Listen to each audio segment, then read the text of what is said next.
আওয়ামী লীগের আমলে টানা ২ মেয়াদে রাষ্ট্রপতি হিসেবে দায়িত্ব পালন করা আব্দুল হামিদ গ্রিন সিগন্যাল পেয়ে ৭ মে দিবাগত রাত ৩টা ৫ মিনিটে থাই এয়ারওয়েজের একটি ফ্লাইটে দেশ ছাড়েন।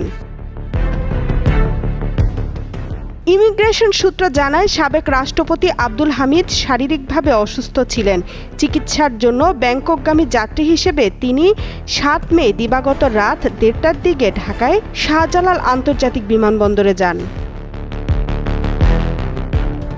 গত ১৪ জানুয়ারি কিশোরগঞ্জ সদর থানায় আব্দুল হামিদের বিরুদ্ধে একটি মামলা দায়ের করা হয়। সব মশার বিরুদ্ধে সুরক্ষা দিতে এলো বসুন্ধরা এক্সট্রিম অ্যারোসল, মশার বিরুদ্ধে এক্সট্রিম সুরক্ষা। সাবেক রাষ্ট্রপতি আব্দুল হামিদের দেশত্যাগের সময় অভিবাসন পুলিশের আগেই অনাপত্তি জানিয়েছিল এনএসআই ও ডিজিএফআই। নেত্র নিউজের প্রতিবেদনে উঠে আসে এমন চিত্র।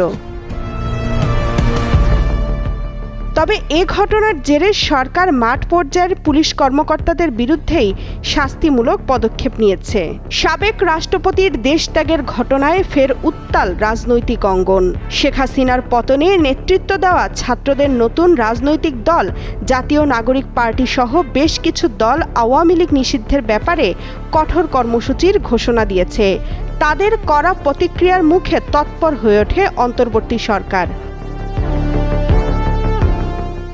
৯ মে বিকেলে প্রধান উপদেষ্টার প্রেস উইং থেকে পাঠানো বিবৃতিতে জানানো হয়, সম্প্রতি বিভিন্ন রাজনৈতিক দল, সংগঠন ও জনগণের পক্ষ থেকে স্বৈরশাসক ও সন্ত্রাসী কার্যক্রমের অভিযোগে আওয়ামী লীগ নিষিদ্ধ করার যে দাবি উঠেছে তা সরকার গুরুত্বের সাথে বিবেচনা করছে। এ ব্যাপারে অন্তর্বর্তী সরকার রাজনৈতিক দলগুলোর সাথে ইতোমধ্যে যোগাযোগ স্থাপন করেছে। তাদের সাথে আলোচনা করে দ্রুত সিদ্ধান্ত গ্রহণ করবে।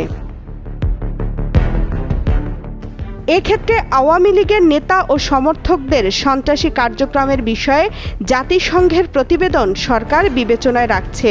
সে পর্যন্ত সকলকে ধৈর্য ধারণ করার আহ্বান জানাচ্ছে। বিবৃতিতে বলা হয়, ইতোমধ্যে সরকার জনদাবির প্রতি সম্মান জানিয়ে প্রচলিত আইনের অধীনে সন্ত্রাসী সংগঠন ছাত্রলীগকে নিষিদ্ধ করেছে।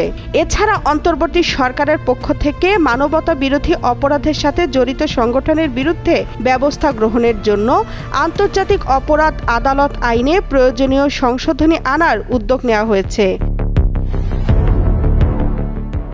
ফ্যাসিবাদী সরকারের সাবেক রাষ্ট্রপতি ও হত্যা মামলার আসামি আব্দুল হামিদের বিদেশ গমন সম্পর্কে জনমনে ক্ষোভ বিষয়ে সরকার অবগত। এই ঘটনার সাথে জড়িত সকলের বিরুদ্ধে উপযুক্ত আইনগত ব্যবস্থা নিতে সরকার বদ্ধপরিকর রয়েছে। আওয়ামী লীগের সহযোগী সংগঠন যুবলীগ ও স্বেচ্ছাসেবক লীগ নিষিদ্ধ হতে যাচ্ছে বলে জানান যুব ও ক্রীড়া উপদেষ্টা আসিফ মাহমুদ সজীব ভুঁইয়া। ফেসবুকে দেওয়া এক পোস্টে তিনি লেখেন, বাংলাদেশে আওয়ামী লীগের রাজনীতি করার কোনো অধিকার নেই। তামান্না তাহসিন খান, কালের কণ্ঠ।